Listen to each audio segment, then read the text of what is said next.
Congratulations. Thank you so much. Please explain to us what this event is about. So today we're celebrating Ayumi Ayala Matsu 30th. This is my first franchise with Ayumi, and since last year kasi hindi pa ako nakapag-blessing. So this year, ngayon namin i-celebrate and we're giving thanks to all the support sa mga clients namin ang bubul natin.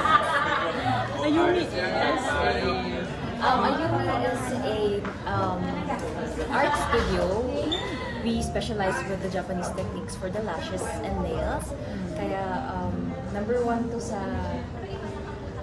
lashes since yung technique niya is different from others. This was studied and created talaga in Japan and brought here. by different meaning mas natural. It really depends on what you want kasi like we have so many lashes available and lahat po sila ay lightweight. So, kahit gusto nyo medyo mas pageant look, pwede pa din pero lightweight pa rin siya. And then, ang maganda dito sa Ayumi is when you have it removed, hindi nasasama ang real lashes nyo. Permanent ba yan? Hindi naman permanent, pero... How long siguro? It can last for 3 weeks to a month, depending on how good you can take care of it. So, are you wearing? I am wearing, pero dinagdagan ko lang ngayon kasi medyo hindi ko na pa-retouch kahapon. Age curl ba yan? Ange curl. Ange pa. Yes. Ayan. And is this your first business? During the pandemic, I tried, small things, but this is like the big, real thing. Yeah. So yes, my first business. So how's your experience so far being a businesswoman? It's fun. It's fun kasi ang dami mong ma-learn and even by being an entrepreneur, there's so many people na yung staff. Iba-iba yung like even the clients, iba-iba yung ugali. So ako kasi naturally natutuwa ako sa ganyan, like observing people, like learning how they respond, diba? So doon sa part na nag-enjoy ako. Siyempre kilala ka namin bilang beauty queen / actress. So, nasa family niyo ba pagiging business person? And Actually, no. sino naging inspiration mo? Okay, so sa side, sa family ko, wala. So, zero knowledge ako. I'm just grateful kasi yung fiancé mo, he comes from a family that is in business. So sila po nag-guide sa akin, and then including even Mommy Ray from Beauty Derm, if I needed questions about other business stuff, palaging sumasagot sa akin. So grateful ako kasi surrounded by the good people. How did you discover pala yung brand? Were you a client before? Bakit mo nag-isip sa franchise? Actually, na-discover ko yung Ayumi noong 2017 because yung friend ko na from Miss World Philippines when I joined, after that, she introduced this to me kasi try ko daw bago ako umalis to Egypt. So sabi ko, sige, try ko. Then I tried it, but then I realized medyo mahirap yun kasi walang magre-retouch sa akin sa Egypt. So, nagustuhan ko siya in terms of traveling kasi it's easy na you just wake up, put on blush on, you're good to go. So, yun, doon ako natutuwa.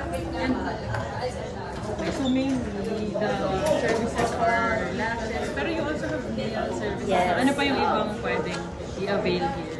Meron din kaming eyebrow lamination, which is i-laminate yung eyebrows mo. But it's not permanent.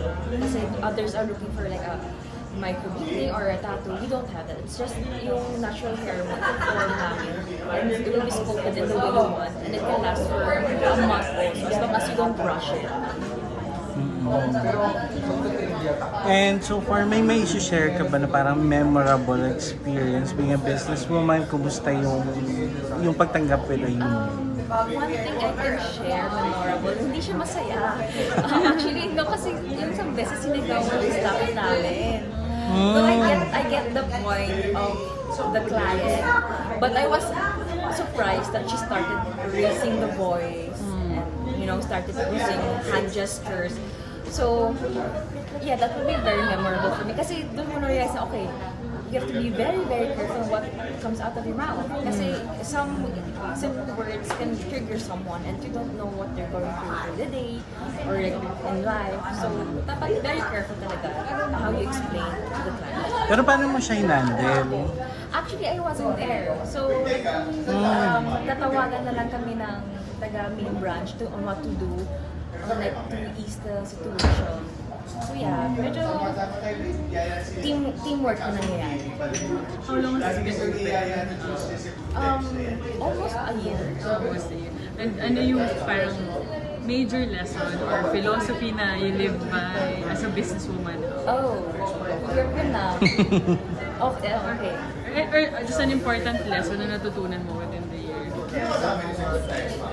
Whether it be in handling finances or in handling people, meron bang... I think na handling for finances ang dami ko natutunan. Kasi medyo, dati kasi hindi lang mag-shopping. Pag once na-stress ako, shopping ko lang. Ngayon parang hindi na tight na ako. So, ngayon mas na ako I spend more wisely ngayon.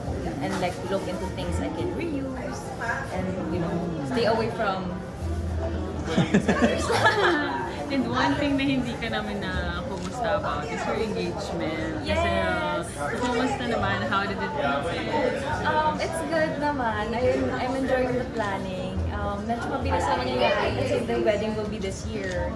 So, yeah, I'm excited. I'm really, really excited. Was it a private proposal? Ano ba yun nangyari? Actually, I think he thought when we get to the spot, walang tao. But when we got there, punong-puno para sa tourists. And we were laughing the Where whole was this? time. Sorry. This was in Nemo waterfall. Some waterfalls in Japan. Sorry, I forgot the name something. Anyway, yeah, just in Japan. Well, I think I figured out it would happen. So ngayon ako naka-all-in. I figured it out. Pero mahirap ako i-surprise. But anyway, so yun. Maraming tao kaya medyo na-awkward kami. Especially siya since he's a very private person. Kasi mas ako diba, yung artista between. So wala nang tawa. You said na medyo na-feel mo na. So were you expecting it? How long have you been together? Yeah, we've been together for 7 years. Yeah. I wasn't expecting that talaga. Yeah. Siguro like when you're in a long-term relationship and you can see yourself being with that person for your whole life, maghihintay at mag-abang ka na rin talaga. So nung sinabi sa akin na may isang araw kami na free day, tapos sabi niya pupunta kami ng park. Siguro na ako, bahala na. Parang hirap mo naman i-surprise. Mahirap ako yung surprise. Patingin na rin. Ayan. Nice. Yeah. Just, parang, did you know prior to proposing what you want as a... No, it's an heirloom daw. Wow. Very Mas special. And also, so how does it feel na you're a bride to be and you're handling a business? How's the experience? Wedding planning? Actually, okay lang kasi parang how I work is parang, for example, today, it's just really a business. And then tomorrow, doon na tayo mag-focus ng ibang bagay. Ayoko yung sabay-sabay kasi ma-overwhelm ako. And then I can focus kasi medyo ADHD ako. Medyo lang.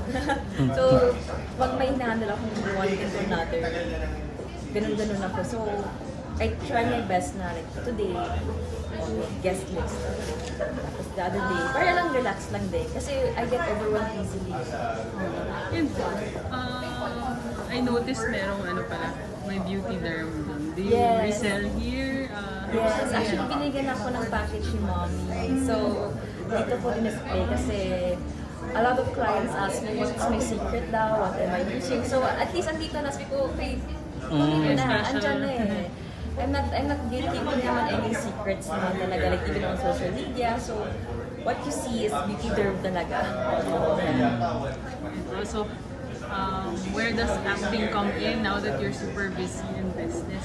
Ayun na nga, kaya last year, hindi ako nakakatanggap ng project kasi sabi ko it wouldn't be fair also to the TV series or whatever I'm gonna be accepting. If busy ako dito, tapos yung focus ko nandito, hindi siya 100%. Dati diba, I've been there na nabash ka sa craft mo when I started. So sabi ko, I'm not gonna go through that again. Once I'll be there, gawin ko ng tama at maayos yung trabaho. So sabi ko, as I said, same with the wedding planning, one time each, para hindi ako ma-overwhelm. So after this, I told my handler, sige, maghanap ka na ngayon. Kasi nami-miss ko na rin. No? Open ka. Also, we know na you're getting into a married life, ganyan. Pero alam din natin na yung mga beauty pageants ngayon, nag-iba na rin sila ng mga requirements, di ba? Pwede na rin kahit married ka na. So, are you still open to joining? That's so hard to answer kasi I think I mentioned this before in an interview na Miss World or nothing ako. So, Miss World not being open to it, Oh, yeah. nakakalungkot. So, I don't know. I mean, now, syempre, things have changed with Miss Universe. So, you'll never know. But again, yung focus ko wala pa andun. But then again, you'll never know. People change, People plans change, everything changes. Overnight. Charot. Which is true. Pwede mangyari.